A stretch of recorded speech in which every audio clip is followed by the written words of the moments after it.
The journey we're taking is the journey within you. Everybody has their own story and their own journey to share. Every journey conceals another journey within its lines, the path not taken and the forgotten angle. Listen to the stories from others sharing their triumphs and struggles that led them to where they are today. Welcome to the journey within you. Again, I have the pleasure of having someone that I met online. We have a great community of folks that you want to be a guest or just all the things, right, with podcasts. So I met Michelle on there and we had a pre-call, and her story is beautiful. The seasons in her life, I'm just excited for her to share with you. So Michelle, welcome. Oh, thank you so much for having me. I certainly appreciate that. Yeah, so I want you just Yes, to take us on your journey. sure. Well, my journey with having a learning disability began whenever I was in kindergarten. I was my parents' first child for, I was an only child for 13 years, so they didn't have a whole lot to base development on. And I was struggling previously in a preschool classroom, but my parents thought, okay, well, she seems like she's normal, so everything will be okay, and she'll catch up when she gets to school. Yeah. So I get into school and I didn't really catch up. It was really hard for me in the very beginning. Math was really difficult for me. I can remember it was really hard for me with counting. I couldn't tie my shoes for a Mm, very long time. I struggled with dot to dot pages, and I also struggled socially in the classroom. Some of that was because I was an only child for 13 years, and I just sort of well, was around, yeah, around a yeah. lot of adults and played by myself. And Hmm. but also it later became with having a disability that I struggled with that. Yeah. But my teacher recommended to my parents that I get tested for having a learning disability, and sure enough, I do indeed have one. I Mm, have dyscalculia, but at that point, they didn't even diagnose what any of that really was with specifics. We knew about dyslexia, but other than reading comprehension, I did really well with reading in school. And I had limited hand dexterity, but they didn't figure that out until I was an adult, and visual perception issues. wow. So school was really hard for me. I Mm, had ended up having to repeat kindergarten the following year in a different school. And I also began to receive specialty instruction and accommodations. I had all levels of specialty instruction in the very beginning. I had it for reading, for math. And I also had speech therapy because my ears were clogged whenever I was young and yeah. I wasn't sounding out my words correctly. So I it was just a real struggle for me, even as a little Mm, kid. I really just wanted to learn and I wanted to fit in with my mm, peers, yeah. and that just didn't happen. And I Mm, wondered, okay, what good is ever going to come out of all of this? And my life would just be perfect if I didn't have a disability. yeah. So, what ended up happening though was eventually they found out I was really good at reading and writing, and I could go into regular ed classes for science and social studies, and Mm, also some reading too. I still had some support where they wanted to give me the yeah. reinforcement, and I had accommodations. The test was read aloud to me. I had extra time on my tests, and I was really lucky. All those services really helped me to be able to learn. And by the time I was in high school, I was in all regular ed classes except for math in a resource room. Mhm. And school got so much easier for me academically, but it got a lot harder for me socially. But one of the Mm, things that always helped me was I love to read and to write. And my dad found a story I wrote about a dinosaur when I was in elementary school. And he said, "Oh, this is really good." And that was the first time I ever mm, had someone look at my stuff and say, "Oh, this is good." And yeah. I started to write more, I started to read more, and that was a way to express myself and to have my own little world when a lot of it was going on. Hmm. And also, when I was in high school, I found, and I was really struggling, I found a group that was just right out of my school district that had uh, a writing program as a creative arts Mm, group. And I started hanging out with a lot of this people that I went to that were there, and they weren't in my school. They went to the neighboring school yeah. district, Yeah. and I found acceptance. I could shed that layer of being an outcast, and Mm, I really found a lot more people that liked me, and I could pursue that with writing. And once I said I have a learning disability, a lot of other people said, I have one too, or that's my Wow. story. That's Yeah. what I struggle with. And that helped. Also, I found an adult writing group outside of that one as well when I got a little bit older. And we're still friends 20 some years later. We still meet Oh. once. Yeah.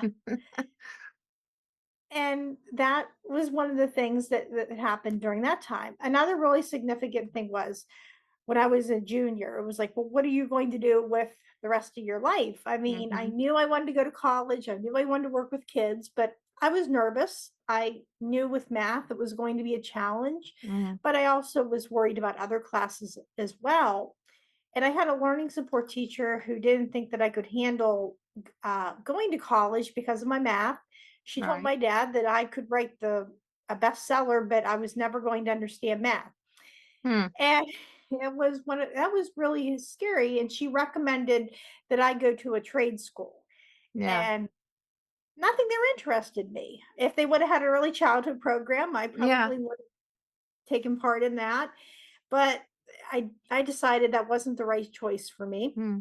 I was connected with an agency called Office for Vocational Rehabilitation, and they help pay for college, they help pay for testing, and if you have a disability, they will provide all everything's included. Wow. And yeah, and they said, okay, community college seems like that's an option for you with disability accommodations. And I was really amazed because I never heard anybody say that Mm-mm. before. And what really sealed it though was whenever I had a student teacher that told me, you can go to college because you know you're a hard worker and you know how to study. And that was another thing. It was just all these signs and Yeah. directions. Yeah. I can't remember her name. I wish I did Yeah. because her voice was what I heard when it got really tough at college. Mm. Uh, when I went to, and then I found out whenever I got out of high school that there was still more stigma. I can remember that the agency that was providing my funding, I had to get tested for a learning disability all over again and Oh. really low scores. And the psychiatrist told me, based on your test scores, you're most likely not going to go beyond community college. Mm. I get to community college. There's a huge stigma around disability accommodations. People, my peers thought that they were cheating or giving me an Mm. unfair advantage. I can also remember a professor saying, "Oh yeah, we don't use calculators; we use our brains." Thing, and that wasn't really a supportive thing to be hearing that. No. And I also had a professor that told me I was going to have limited job choices Mm. because of my disability. Already And setting because up all the negativity. yeah, Yeah. exactly. Everybody was setting up a really negative environment, and I didn't use disability accommodations. Big mistake. My grades dropped, and I was a very negative person for those years. Mm-hmm. I didn't think that I was going to be able to do very much with my life, and I just Mm. really didn't feel like this was going anywhere, but I still went to school. And Mm-hmm. eventually, I was in a class I was really struggling with. And the professor said, why don't we at least get you extended test time? And I did that, I had tutoring. I was able to pass her class, but I didn't do well in it. And I was able to pass my other classes. And I graduated with an associate's degree in early childhood. Mm-hmm. I moved out on my own for a while, and I love the independence because I'm not able to drive. Yeah. I was able to go places and I was working some temp jobs and I just was enjoying my life. But I always wanted more for myself and be careful what you wish for because I had to move back in with my parents for financial Uh-oh. reasons. Yeah. And I felt defeated at that point too. I mean, I'm back Yeah. in with my mom and dad. I'm still Yeah. single and I just didn't feel like my life was going how I wanted it. Mm-hmm. And I thought I just felt this push to go look into university just to give it a try. Mm. Yeah. And I found the program that had the least amount of math and science possible, had disability accommodations, and a program that interested me. And during that time, my job started to downsize. Excuse me. It's okay. And just with all that, I thought this is the time to go back. Yeah. And sure enough, I got accepted. And it worked out so much better for me because I wasn't working at the time, so I could devote my time to my Yeah. studies a lot Yeah. easier. And I found that if I used the accommodations on campus, then my grades improved. I Mm. advocated for myself. I even made dean's list for a semester. Wow. And it was just amazing. And I was able to graduate with a bachelor's degree despite being told I couldn't do it. Yeah. I also met my husband during that time. And we after college, I struggled to find a job, and it took a while to find ones that were friendly. I now work as a paraeducator in a school for students Mhm. who have disabilities, and I love it. I That's also so got good. married during that time, and that's when I started my blog and with writing about having a disability. Mm. I We bought our house, and we found out I had limited hand dexterity, and I couldn't unlock our door. And I wrote, the Mighty was calling for articles. What's a seemingly easy task for you? I mean, for other people, but it's really hard for you with your Right. disability. Right. Wrote about it. It got published. I got a really Mm. good response with that. So it encouraged me to write other articles. And I got a lot of people saying, well, that's my story. And I Mhm. got things published in other places. And I started my own blog, and I also put photography on. I write a lot about life with a learning disability, and I write about nature. But I Mhm. also put a lot of things on my blog with pictures of flowers where people Mhm. can purchase on my online store. Because I can't drive, I notice details that other people miss. I Right. get to stop. Yeah, I get to stop and smell the roses, and that is a lot of times people say, well, you bring out details in a flower that I don't see. And I get Exactly. to post, yeah, and I get to post them on my website and on my store. And if I didn't have that opportunity uh, to do that, I would miss out on so much of my life. I used to think about my life and thinking, oh, what could come out of this? Yeah. What in the world? Mhm. Yeah, but I'm starting to see, without having my disability, I, I wouldn't have had as many of the opportunities as I've had. All the experiences that you've had. Mhm. Yeah. I think it's so cool that all the things they said you couldn't do or Mhm. probably won't do that you did. You didn't let that stay in your head. You Yep. went ahead and said, "No, you know what? I belong there. I should do this." And then you did Mhm. it. And so that's so brave of you because so many out there struggling with disabilities, I'm sure feel alone. Even though Mhm. you may be amongst other people with disabilities, you still don't feel, like you said, you feel isolated or you don't feel a part of a community and it's hard Mhm. to find your place. But you kept putting yourself in front of people and kept doing it. And so you're married and you're living and thriving in your business. We'll Mhm. definitely put all that information in there because your photography is beautiful. I love Thank you. flowers and I love how Mhm. you do get the details of them and bring them out. That is just gorgeous. So, not being able to drive that, people are like, oh, how does she do that? So do you like for work? And I mean, I'm sure your husband works too. So how do you get to work and stuff? My husband's able to take me to work in That's the good. morning at a school, and he's able to, with his shift, to be able to take me in the morning. And I have a sweet coworker who takes me home at the end of the day. Oh, that's so good. I also live in a central location, so I am able to walk to work if I need to, or I'm able to take myself home if I don't have a ride, which sometimes that happens, and that Mm-hmm. works out amazing.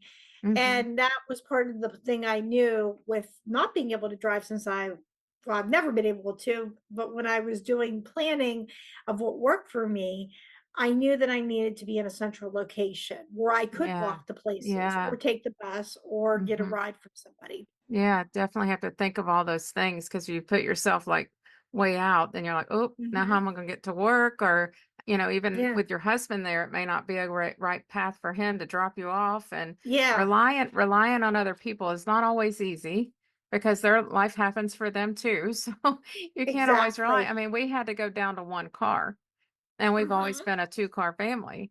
And Right. going down to that one car has shifted some things, and we have to think about planning. If Yep. both needing it or needing to do. I mean, we're blessed to work from home, But Right. still, there's things that come up and I'm like, well, I'm going here today. Well, I needed it for this. Okay, we'll work it out. E So we make it exact manageable. Um, so you get to work with children that have disabilities now. Yes, I do. It is such a Mhm. blessing to be able to help them because I get to be that person that can help And you can encourage them. relate to them so well. I mean, you know Yeah. what they're feeling, you know? And I bet they know that. They can feel that you do relate. Exactly, because a lot of times I work, it's like hearing a recording of myself. I work with middle school age children, and I hear I hate my disability. I wish I didn't have Mm, an IEP, and I get to be that voice now that tells them it's okay to have a disability. It's okay to have an individual education plan. yeah, It's all right to have all those things in your life. And I said, and I get to tell them they're not stupid. Their brain is just wired differently. And yeah. that is something that I could not do if I didn't have a disability. I'm sure that I would go into a field where I could care about other people and want to help. I think that's just something that has been In your given to me. nature. Yeah. Yeah, yeah, my nature. But I don't know if I would have had that And added this feature. depth. Yeah. Yeah, I As don't know. strong as you are able to do it in. Yeah, I think that's Right. beautiful because I know my own granddaughter had an IEP and she was like Mhm. ashamed of it, embarrassed of it. And I said, this is the greatest gift for you to be able to Yep. have this and be able to be taught at your Hmm. level that you need to be Yeah. taught at. And they don't see it. I think later in Yeah. years they might, hopefully, but sometimes people don't. They stay in their disability and they live it instead of thinking outside of the box that, hey, I might could do these things and be okay and be good at it, you know? They want to just Exactly. stay trapped in the disability part. And I think that's too from probably a lot of people telling you your disability and put it Hmm. in your head that you're limited when you're not limited. Right. That's what I said. I got a necklace on it says limitless. You're limitless. You Hmm. can do whatever God calls you to do. And you know, Yes. let him lead you in that and help you through that because he will. And he'll put the right people in your path to help you. So I will definitely have all your stuff on the show notes so people can Okay. connect with you.